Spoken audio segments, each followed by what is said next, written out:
Welcome to the deep dive. We're here to sift through the complex stuff, pull out the key insights, and basically give you that shortcut to being genuinely well-informed. That's the plan. And today, we're on a really practical mission, I think. We're decoding the real financial health of companies. You see the headlines, profits up, profits down, but Right.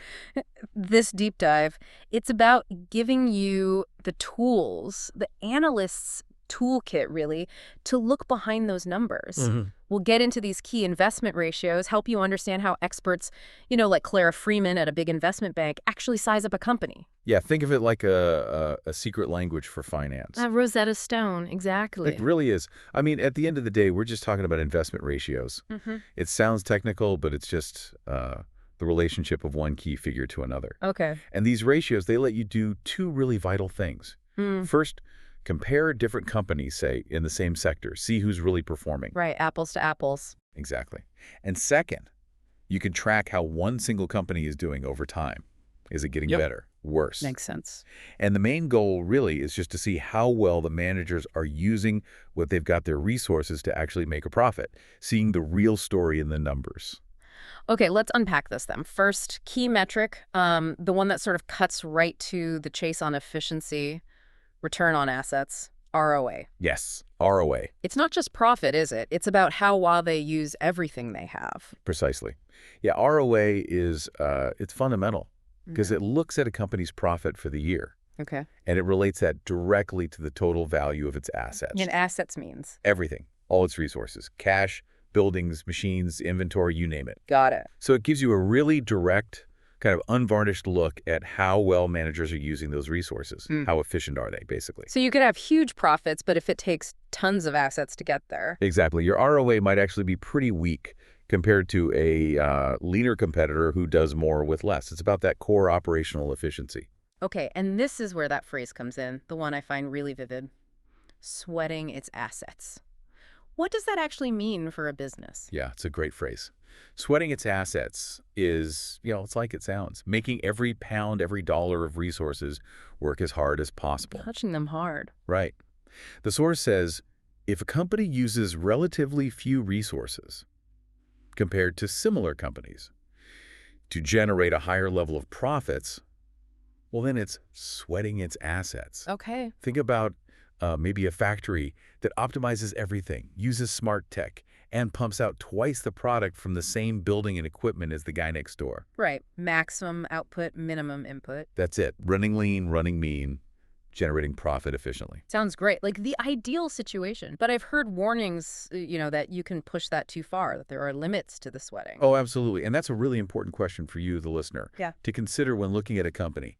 ROA from sweating assets looks good on the surface, but the source makes this critical point. There are limits to how far assets can be made to sweat. So what's the risk? The risk is that the company may reach a point where it is not investing enough in new buildings, equipment, etc. Short-term gain, long-term pain. Potentially, yes. Yeah. If a company, maybe in a mature industry, has a surprisingly high ROA year after year, it could actually be a red flag. How so? Well, it might mean they're cutting back too much on R&D or maintenance or buying new, better equipment, skimping on the future, essentially. Okay. They boost today's profits, look good now, but they're maybe neglecting the investments needed to stay competitive down the line. They could become obsolete. That's a trap you hear about. Legacy companies, maybe? It happens. So you need to look deeper than just the number. So connecting this back to you, our listener, why should you care how much a company sweats its assets, or if it's like over-sweating them? Because it tells you so much about the real operational health and the long-term strategy. Right. Is the management team genuinely efficient, innovative, or are they just, kicking the can down the road, making today's numbers look good by sacrificing tomorrow? Okay. For you, whether you're investing or just trying to understand a business, it's a key clue about how effective the management is, both for today and for sustainable growth. So a low ROA compared to others might mean inefficiency, but a really high one might mean you need to check if they're actually investing for the future. Exactly. You need to dig a bit deeper. Okay, that's a crucial distinction.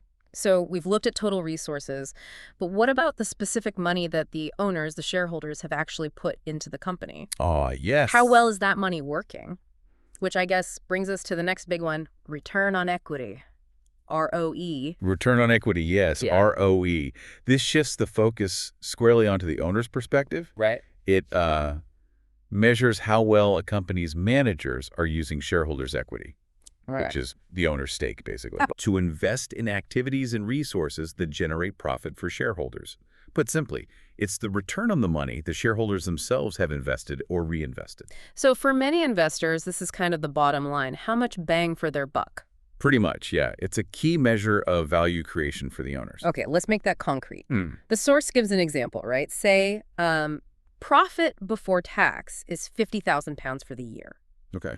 And the shareholders' equity at that time is £500,000. What's the ROE? Right. Simple calculation there. That gives you an ROE of 10%. 10%. Yeah, and that 10% tells you for every pound of shareholder equity in the business, the managers generated 10 pence of profit that year. It's a direct look at how their funds are performing. Okay, straightforward. Right. But here's where we hit that really critical point again, the one that applies to all these ratios. The source really hammers this home. It's vital. It says, like all ratios, this can be compared with figures from other companies or for the same company from year to year. One figure by itself doesn't mean very much. Absolutely essential point. It seems so easy to see 10% ROE and think, oh, that's good, or maybe that's bad. How do we, and how should you, avoid just jumping to conclusions like that? Why is context just everything? Well, you've nailed the biggest trap right there. A 10% ROE sure sounds okay in isolation. Right. But what if every single one of its competitors is pulling in 20% ROE? Suddenly, 10% doesn't look so hot. Okay, yeah. Or the other way around. Or the other way. Maybe 10% is actually brilliant performance in a really tough, low-margin industry, like, say, a basic utility company. Right. And then there's the how. How did they get that 10%? Was it solid, repeatable business? Or was it, a one-off gain from selling a building? Or some weird tax benefit that won't happen again? The quality of the earnings matters. Hugely. Without comparing industry benchmarks, the company's own history, and without understanding how that ROE was achieved, the number itself can be really misleading. Analysts always hunt for the sustainable drivers. That makes perfect sense. Let's bring it back to you, the listener. What does understanding ROE really tell you about a company? Beyond the percentage, what's the deeper story? It tells you if management is doing a good job with the shareholders' capital. Simple as that. Stewardship, almost. Yeah, exactly. Stewardship. Is the team effectively deploying that capital to get superior returns? A consistently high ROE, especially if it's backed by decent ROA and sustainable earnings, that signals a management team that knows its stuff, knows how to make money with the shareholders' money. That's what investors look for. And the flip side. Well, a falling ROE, Right. or one that's way below its peers, that suggests maybe they're just treading water, or worse, maybe even destroying capital value. It could signal that something needs to change strategically. Okay. So ROA for overall efficiency, ROE for shareholder return. Now, let's add a bit of spice. There's a way companies can potentially boost that ROE, make the shareholder returns look even better, but it definitely comes with risks. We're talking about borrowing money. Yeah. Which leads us straight into this idea of leverage. Leverage, right. This is where finance gets both powerful and potentially quite dangerous. The double-edged sword. Very much so. Leverage is basically using borrowed money strategically to try and amplify your returns. The definition we have is the amount a company borrows and the interest it pays on this in relation to its share capital. So using other people's money to make more profit for your owners, exactly. If you can borrow money at, say, 5% interest and invest it in the business to generate a 10% return. You pocket the difference for the shareholders, boosts ROE. That's the idea. Yeah. It works brilliantly when things are going well, but it cuts both ways. Okay, and there's another way to look at leverage too, right? Focusing on income. Yes, income leverage. This shifts the focus slightly.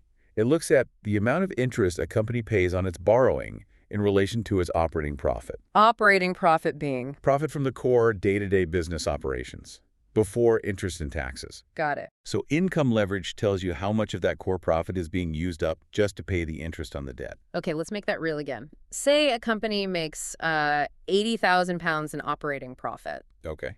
And in that same period, it pays £20,000 in interest on its loans. What's the income leverage picture? Right. In that case, the income leverage is 25%.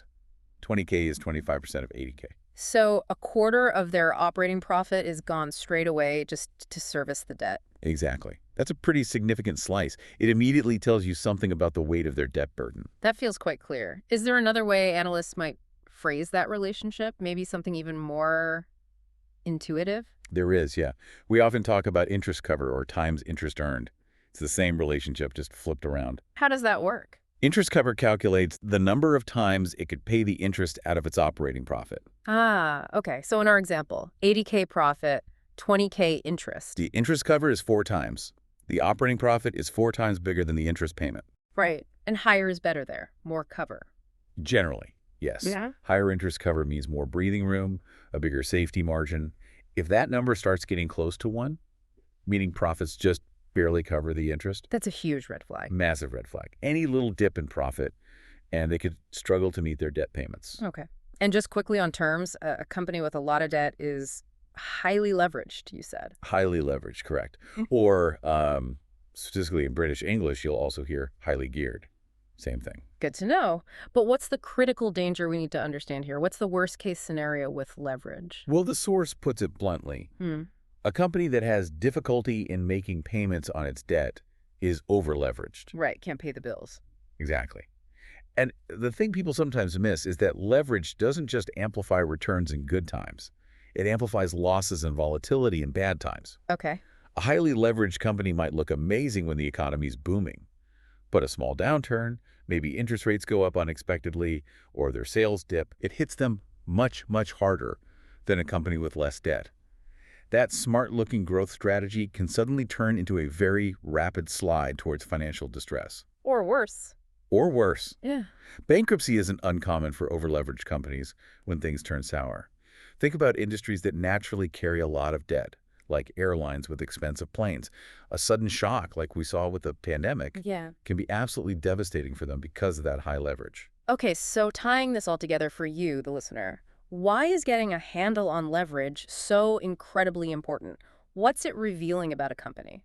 It really reveals the company's risk appetite, its financial strategy. Is it playing it safe or rolling the dice? Pretty much, yeah. Is it taking calculated risks with borrowed money, or perhaps uncalculated risks? It's that financial tightrope walk we mentioned. Knowing the leverage helps you judge how stable that walk is. And it varies by industry, you said. Hugely. A stable utility company can usually handle more debt than, say, a volatile tech startup with unpredictable revenues. Makes sense. High leverage can fuel faster growth and higher returns, absolutely. But it comes packaged with higher risk. The risk of bigger losses, the risk of financial inflexibility if conditions change. So it tells you about their resilience, their ability to weather a storm. Exactly. Are they operating close to the edge, or do they have a cushion? It's a critical piece of the puzzle for understanding the company's overall risk profile. Wow. Okay. We have covered a lot of ground today, really dug into 3 incredibly powerful investment ratios. We certainly have. We kicked off with return on assets, ROA, showing how well a company uses all its stuff, its resources to make profit, and that warning about maybe over-sweating assets. Right, neglecting the future. Then we sharpened the focus with return on equity, ROE. That's about generating profit specifically for the owners, the shareholders, and the absolute need for context and comparison there. Can't stress that enough. And finally, leverage. The power and the peril of borrowing, how it can juice up ROE but also massively increase risk if things go wrong. That's a great summary. And viewed together, ROA, ROE, leverage, looked at in context, compared over time and against peers. They really do paint a much fuller picture. Beyond the headlines. Absolutely. They give you insights into efficiency, into shareholder value creation, and into that crucial financial risk profile. They're powerful tools for seeing the real financial story. So let's leave you with a final thought to chew on. A provocation, maybe.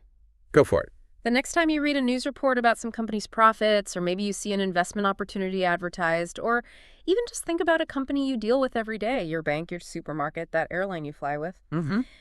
Think about these ratios. Ask yourself, what stories might these numbers, ROA, ROE, leverage, be telling beneath the surface? How could you use them not just to consume the news, but to actually uncover some deeper insights about that company's real health, its strategy, and maybe even its future prospects? It's about empowering yourself to look deeper. These aren't just for the finance pros. They're keys to understanding the business world all around you. Ask the questions. Look beneath the surface.